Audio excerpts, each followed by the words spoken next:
Hi, thanks so much for tuning in. You're watching Infravisioning on BQ Prime. My name is Alex Matthew. Over the years, nuclear power has gotten a bad name, and that's on account of tragedies of the like of Chernobyl as well as Fukushima. But in recent conversations, there has been stressed the need for nuclear power to fill a certain gap in the move away from traditional sources that are polluting. We're going to talk about that on this edition of Infravisioning. Joining me to talk about it is Vinayak Chatterjee, the founder and managing trustee at the Infravision Foundation. Thanks so much, Vinayak, for taking the time. And I will ask about a recent article that you've written in which you've talked about small modular reactors as a possible answer for an expansion in a big way of nuclear capacity. Could you tell us about what SMRs are? Yeah, thank you, Alex. It's interesting that this new discussion, this new technology on SMRs has suddenly burst onto the energy scene and therefore taking an increasing share of the energy dialogue. So you asked a question, what is an SMR? Yeah. An SMR is a shortened form of small modular reactors, SMR. And they're typically in the range of 50 to 300 megawatts. In a situation where traditional nuclear reactors are 3 to 4 times that size. So that's why they're called small. And the beauty is that like, many other manufactured goods, unlike a very large traditional nuclear reactor, these SMRs can be assembled at a factory at a distance, assembled at site. They're easier to operate, they're safer, and also they require far less refueling time than the bigger reactors. So, and because they have an ability to be dispersed, you are able to disperse risk also. Instead of having the kind of disasters that you mentioned, like Fukushima or Chernobyl, they are safer. You can contain the risk. You can disperse them across the country, and so they have suddenly burst upon the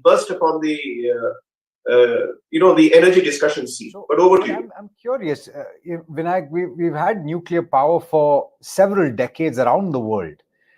Why is it that we've had the need for such large nuclear power plants?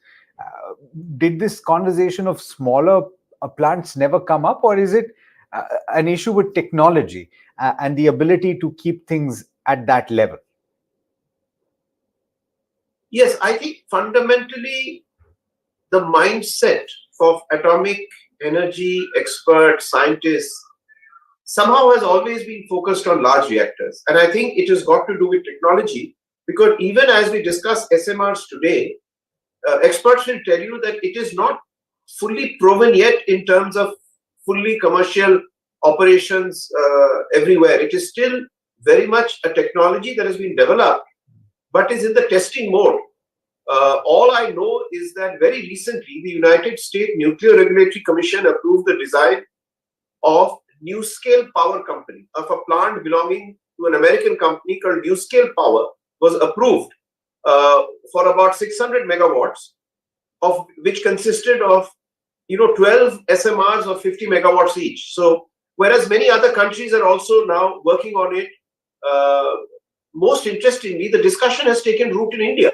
We are now seeing a very expansive conversation on SMRs.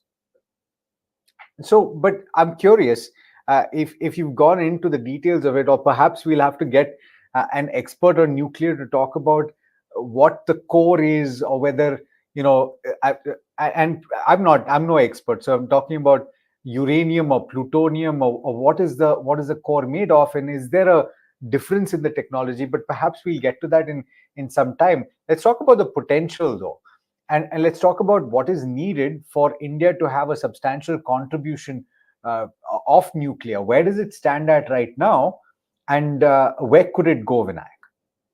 So let's step back a little and take a look at the broader context. India has committed net zero by 2070, and there is this big push for renewables, largely solar and wind. But remember, the wind is not blowing all the time, and every day is not a sunny day. And therefore, over and above that, you have great periods of the day when none of them are operational. In a situation where you want coal thermal to actually reduce in its impact on the overall energy scene. But the problem with renewables is that they are only active for a limited part of the day. Obviously, the answer is, can you store them? But right now, storage technology has not yet reached commercial acceptability in its scale and costing. So once again, the discussion has gone to say, can nuclear make up a huge amount of the base load?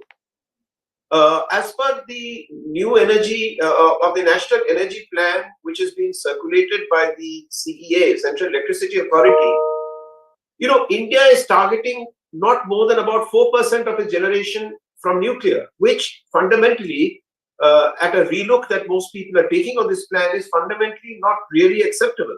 China is targeting 10% of its nuclear, of its total energy basket from nuclear.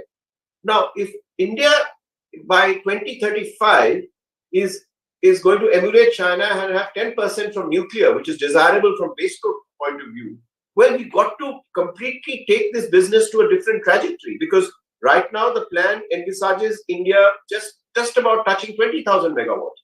Now, if 20 has to go to 60,000 in the space of the next 10, 11 years, it is increasingly getting clear that it is SMR that may actually propel that journey. But let me stop here. Okay, I take your point, but we're talking about a requirement to massively increase capacity. I see in a recent article you pointed out the need for 90 gigawatts of nuclear power if India has to reach that 10% threshold of contribution from nuclear.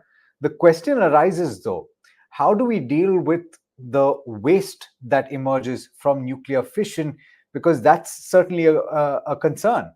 Yes, I think, the difference is that we are concerned about emissions and carbon footprint. Yes. Right? Basically about protecting the Earth's atmosphere. The problem with nuclear waste is that it has a challenge on storage. But right now, there are so many nuclear plants operating all over the world that the problem of safe storage has been cracked. I wouldn't consider that as in any major barrier condition.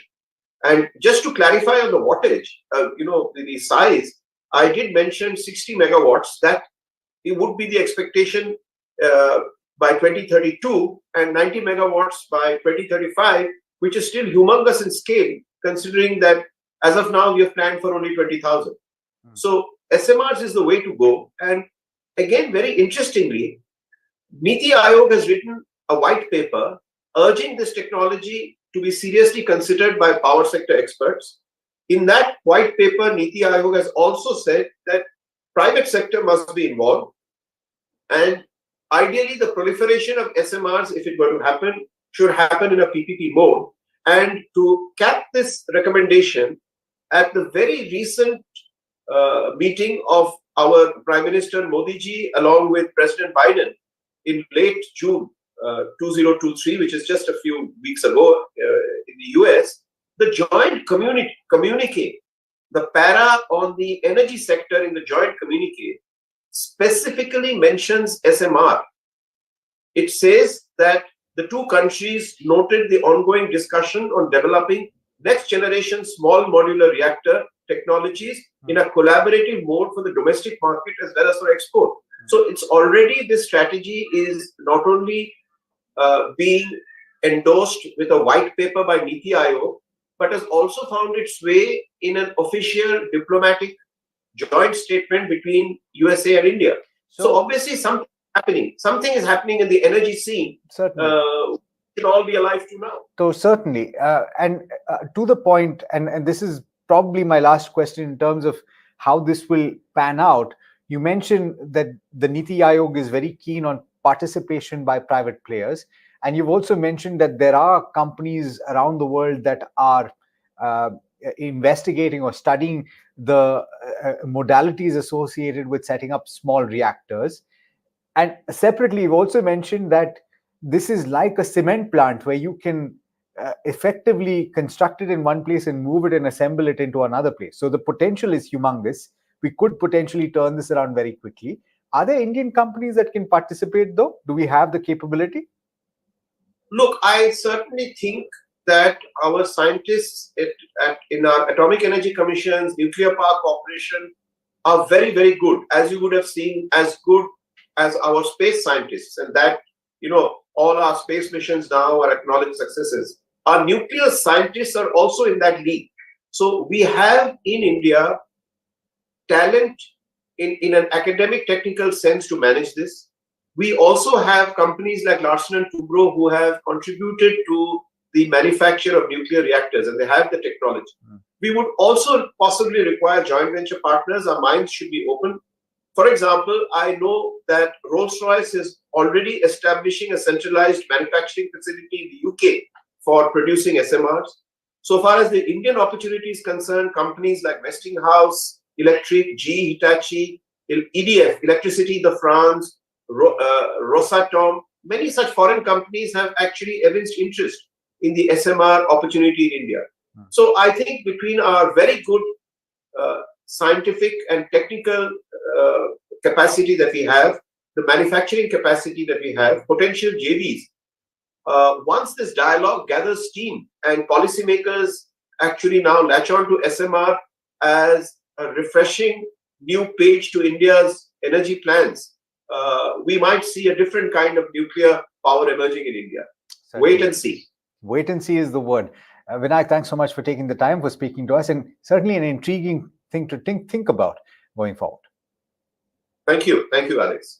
All right, viewers, there you have it. That's the view on the potential for nuclear power in India. If you've got comments, do let us know, and stay tuned for a lot more on BQ Prime.